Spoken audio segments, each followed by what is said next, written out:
오늘 우리의 이야기가 당신의 마음에 깊은 울림을 준다면 잠시 시간을 내어 이 지혜가 필요한 다른 이들에게 공유해 주시거나 저희 채널을 구독해 주시는 것은 세상을 향한 따뜻한 격려가 될 것입니다.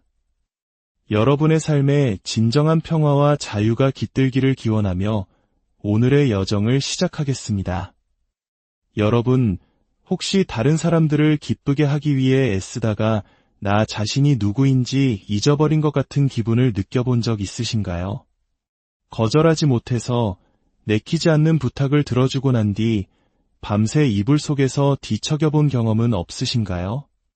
저는 과거의 완화의료, 즉 인생의 마지막을 준비하는 분들을 돌보는 병동에서 일한 경험이 있습니다.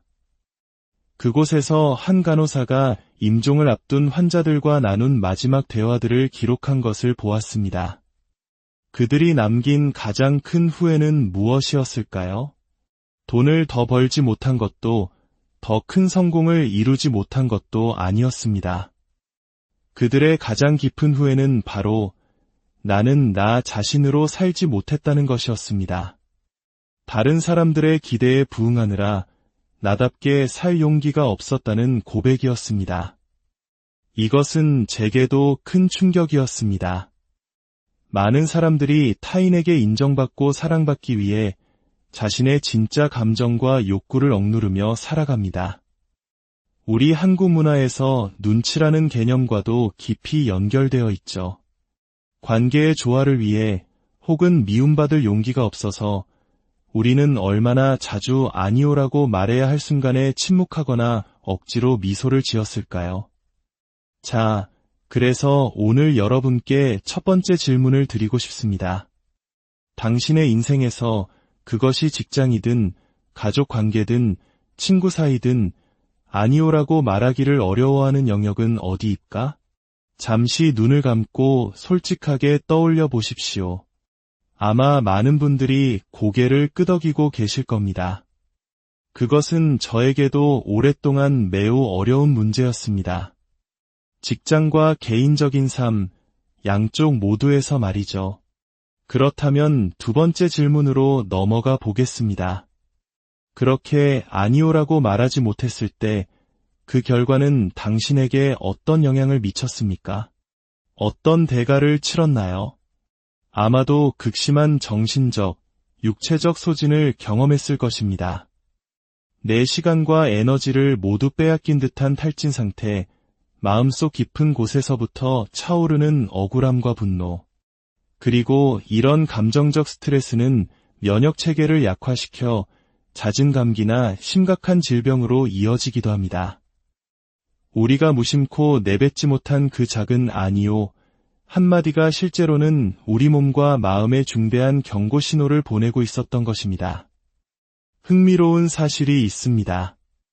부모님이신 분들은 잘 아실 겁니다. 아이들이 보통 생후 18개월쯤 되면 입에 달고 사는 말이 있죠. 바로 아니, 싫어입니다. 신발 신자고 해도 싫어. 밥 먹자고 해도 아니. 왜 그럴까요? 그것은 바로 자연의 지혜입니다.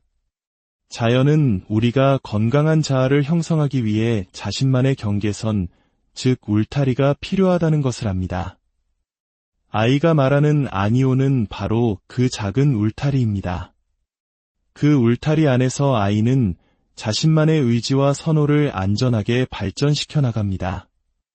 하지만 많은 부모들이 아이의 아니오를 통제 불가능한 괴물의 등장으로 여기고 그 의지를 꺾으려 합니다.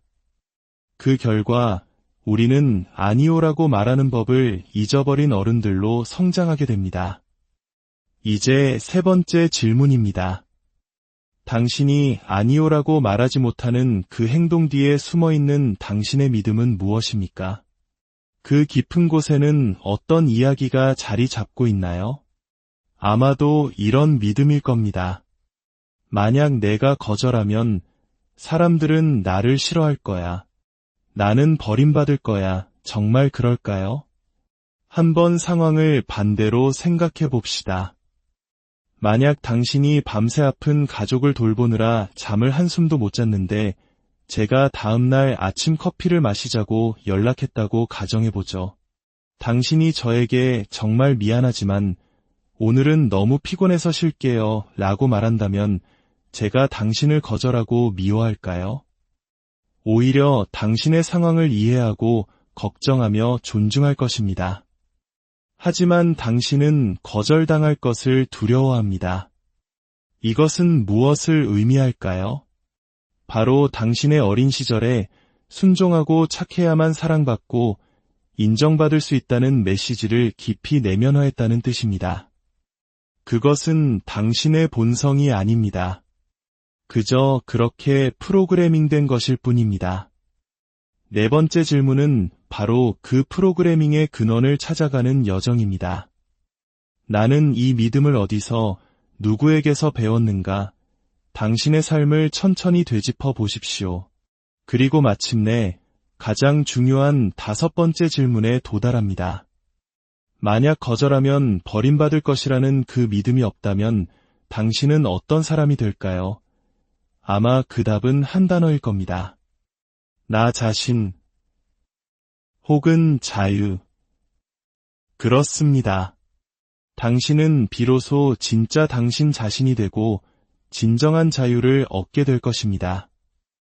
여기에 마지막 6번째 질문이 있습니다. 이것은 저에게도 오랫동안 해당되었던 이야기입니다. 당신의 삶에서 마음속으로는 간절히 예라고 외치고 싶지만 정작 입 밖으로 내지 못하고 있는 것들은 무엇인가요? 그것은 오랫동안 묵혀둔 열정일 수도 창의적인 자기 표현에 대한 갈망일 수도 있습니다. 자연 속에서 하이킹을 하거나 춤을 추거나 글을 쓰거나 악기를 연주하는 것과 같은 소박한 기쁨일 수도 있습니다. 당신이 말하지 못하는 그 이해는 당신이 말하지 못하는 아니오만큼이나 당신의 영혼에 부정적인 영향을 미칩니다. 그렇다면 이 굴레에서 어떻게 벗어날 수 있을까요? 먼저 이 질문들을 통해 자신의 상태를 알아차리는 것만으로도 변화는 시작됩니다. 자신을 판단하지 말고 그저 관찰하는 겁니다. 일주일에 단 10분만 시간을 내어 종이와 펜을 준비하십시오. 컴퓨터가 아닌 손으로 직접 쓰는 것이 중요합니다. 이렇게 적어보는 겁니다. 이번 주 나는 어디에서 아니오라고 말하지 못했는가? 그로 인한 영향은 무엇이었나? 그 밑에 깔린 나의 믿음은 무엇이었나? 이 연습을 꾸준히 해보세요. 이 간단한 습관 하나만으로 인생이 바뀌었다고 말하는 사람들을 수없이 보았습니다. 물론 당신이 아니오라고 말하기 시작했을 때 어떤 사람들은 당신을 떠날 수도 있습니다. 왜냐하면 그들은 아니오라고 말하지 않는 당신에게 익숙해져 있었기 때문입니다. 하지만 그때 당신은 중요한 선택을 해야 합니다. 그들을 기쁘게 할 것인가? 아니면 나 자신을 존중할 것인가? 진정으로 당신을 아끼고 사랑하는 사람들은 오히려 당신의 변화를 환영할 것입니다. 드디어 제 목소리를 내는구나 라며 기뻐해 줄 겁니다. 결국 당신은 잃는 것이 없습니다. 오히려 누가 진짜 내 편인지 알게 될 뿐이죠. 당신 자신을 존중하기 위해 아니오라고 말했을 때 당신을 거부하는 사람들은 애초에 당신의 진정한 친구가 아니었을지도 모릅니다.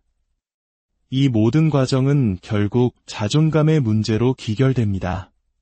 세상에는 두 종류의 자존감이 있습니다. 하나는 조건부 자존감입니다. 이것은 내가 얼마나 잘 해내는지, 다른 사람들이 나를 어떻게 생각하는지에 따라 달라집니다.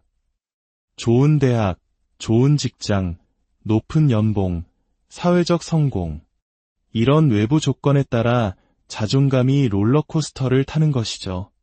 하지만 다른 하나는 진정한 자존감, 즉 내재적 자존감입니다.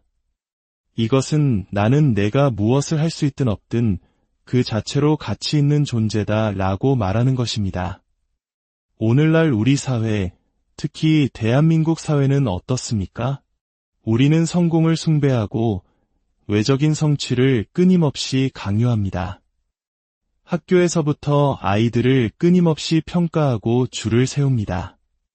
우리는 아이들에게 평가 스트레스를 주입하며 조건부 자존감을 갖도록 훈련시킵니다. 인류의 진화를 돌이켜보면 아이들은 교실에 앉아서 배우지 않았습니다. 어른들의 따뜻한 보살핌 아래 자연 속에서 자유롭게 탐험하고 놀면서 배웠습니다. 놀이는 건강한 두뇌 발달에 필수적이며 학문적 교육보다 훨씬 더 중요합니다. 강아지나 아기 사자들이 노는 것을 보십시오.